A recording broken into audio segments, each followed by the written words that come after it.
Welcome to பிரதி babies world. இன்றைக்கி நம்ம சேனலில் பேபிஸ்க்கு கோல்டு காஃப்க்கு குயிக்காக ரிலீஃப் தரக்கூடிய கற்பூரவள்ளி கஷாயம் எப்படி செய்கிறதுன்னு தான் பார்க்க போகிறோம். அதுக்கு முன்னாடி நீங்கள் இப்போ தான் ஃபஸ்ட் டைம் நம்ம சேனலில் பார்க்குறீங்கன்னா மறக்காமல் சேனலை சப்ஸ்கிரைப் பண்ணிவிட்டு கூடவே பெல் பட்டனையும் ப்ரெஸ் பண்ணிவிட்டு ஆல் ஆப்ஷன் செலக்ட் பண்ணிவிடுங்க. அப்போ தான் நான் அப்லோட் பண்ணுற லேட்டஸ்ட் வீடியோட நோட்டிஃபிகேஷன் உங்களுக்கு உடனே வரும். ஸோ தட் நீங்கள் வீடியோ மிஸ் பண்ணாமல் பார்க்க முடியும். இப்போ சீசன் சேஞ்ச் ஆகிடுச்சு, மழைக்காலம் ஸ்டார்ட் ஆகிடுச்சு. ஸோ இந்த சீசனில் பேபிஸ்க்கு கோல்டு காஃப் வர்றதுக்கு நிறைய சான்சஸ் இருக்குது. கோல்டு காஃப் இருக்க டைமில் தான் இதை கொடுக்கணும்னு இல்லை, ப்ரிவென்ஷனாக கோல்டு காஃப் வராமல் இருக்கிறதுக்கும் கொடுக்கலாம். வின்டர் ரெய்னி சீசன் மட்டும் இல்லாமல் சம்மர் டைம்லேயும் இதை கொடுக்கலாம். ஏன்னா இதில் நிறைய ஹெல்த் பெனிஃபிட்ஸ் இருக்குது. இதுதான் எங்களோட கற்பூரவள்ளி செடி. இதை ஓமவல்லின்னு சொல்லுவாங்க. இது ரொம்பவே ஈஸியாக வளர்க்கலாம். இதோட குச்சியை மட்டும் வச்சிங்கனாலே போதும், இது சூப்பராக வளரும். ஜஸ்ட் தண்ணி மட்டும் டெய்லியும் ஊற்றினீங்கனாலே போதும்.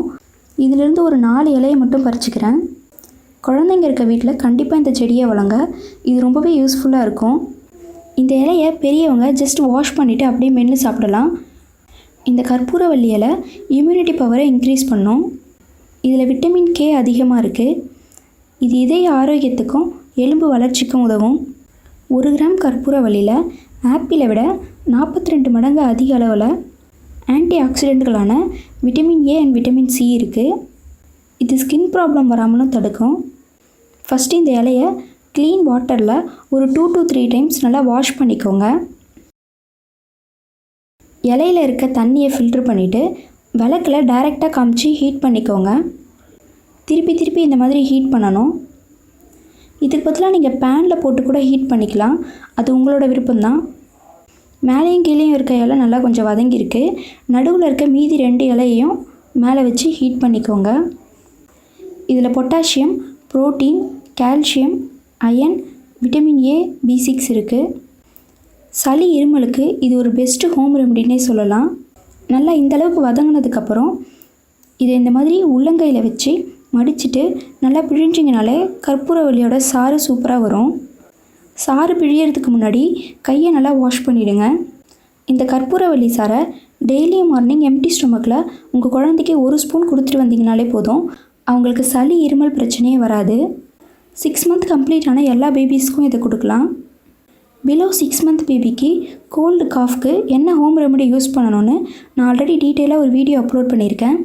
அதோட லிங்க் டிஸ்கிரிப்ஷன் பாக்ஸில் இருக்குது. ஏன்னா 6 மந்த் வரைக்கும் குழந்தைங்களுக்கு மருந்து எதுவும் கொடுக்கக்கூடாது. ஸோ இந்த ரெமடி யூஸ் பண்ணுங்கள், இதுதான் கரெக்டாக இருக்கும். 1 வயசு கம்ப்ளீட் ஆன பேபிஸ்க்கு இது கூட கொஞ்சமாக தேன் சேர்த்தும் கொடுக்கலாம். தேன் கலந்து கொடுக்கறதுனால அவங்களுக்கு வாமிட்டிங், டைஜஷன் ப்ராப்ளம்க்கு ரிலீஃப் கிடைக்கும். கோல்டு காஃப்னால் இதை மட்டும் கொடுத்தா போதும், தேன் மிக்ஸ் பண்ண வேணாம். கோல்டு இருக்க டைமில் ஒரு 4 டேஸ்க்கு தொடர்ந்து கொடுத்தீங்கனாலே போதும், உங்களுக்கே சேஞ்சஸ் நல்லாவே தெரியும். நீங்களும் இந்த கற்பூரவள்ளி சாரை உங்கள் குழந்தைக்கு கொடுங்க. இதனால் அவங்களுக்கு கோல்டு காஃப்னு எதுவும் வராமல் தடுக்க முடியும். நம்மளோட அடுத்த வீடியோவில் இந்த வின்டர் சீசனில் குழந்தைங்கள எப்படி கேர் பண்ணி பார்த்துக்கிறது, என்னென்ன ஃபுட்ஸ் கொடுக்கணும், என்னென்ன ஃபுட்ஸ் கொடுக்கக்கூடாதுன்றதை பார்க்கலாம். இன்னும் இது போல் நிறைய baby food and baby care tips தெரிஞ்சுக்க மறக்காமல் நம்ம சேனலை சப்ஸ்கிரைப் பண்ணுங்கள். தேங்க்யூ.